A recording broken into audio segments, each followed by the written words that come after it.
Thank you, Mr. Chairman. A couple of my colleagues on the other side have raised issues about the budget resolution that the Senate Budget Committee will be taking up tomorrow, and I just wanted to clarify. First of all, under the terms of the budget resolution that we'll be considering tomorrow, the subsequent tax reform, should this committee report out a bill, will be scored.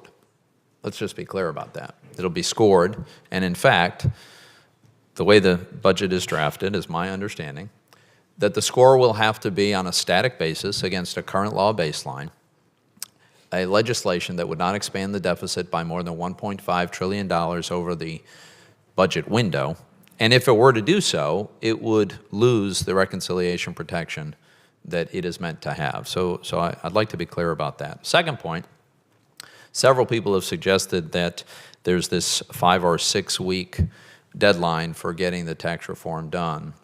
I happen to believe that there's been a tremendous amount of work done for years, which can be compiled, much of which has been intensified over the last year, and we in fact can produce a very constructive tax reform in that period of time. But I would point out that the goal in the budget resolution is not binding.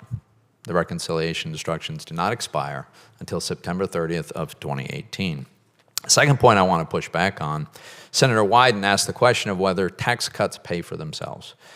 To characterize this effort as simply a tax cut, I think is a gross oversimplification of what we hope to achieve here.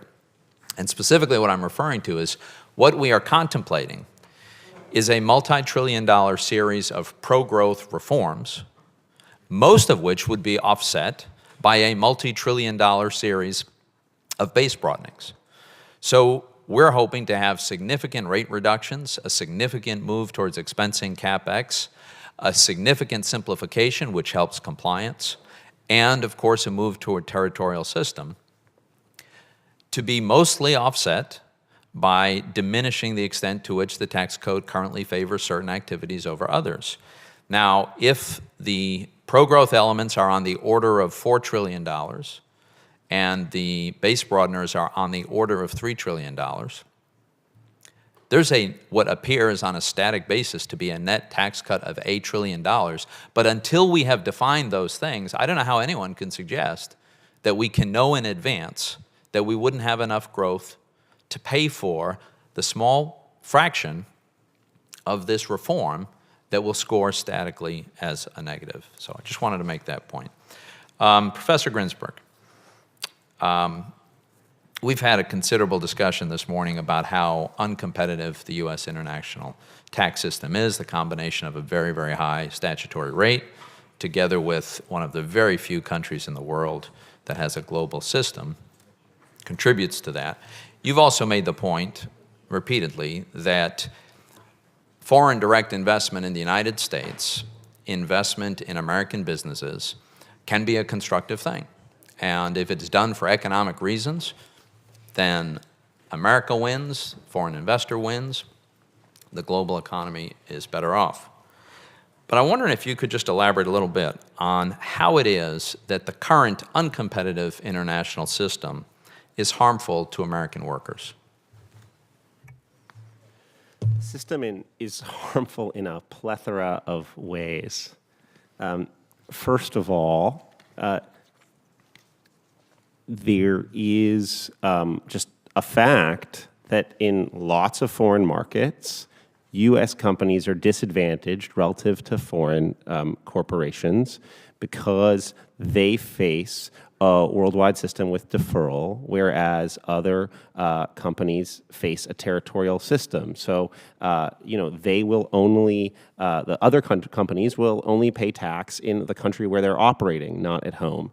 But then beyond that, and what I tried to emphasize in my remarks is that we have created a disadvantage for U.S. companies in the United States. And to the extent that we believe that U.S. companies, everything else equal, right? I mean, I love foreign direct investment when it makes the asset most productive and when it adds jobs in the United States, and I do not want to be understood as discouraging that. I am for that. I welcome that kind of investment.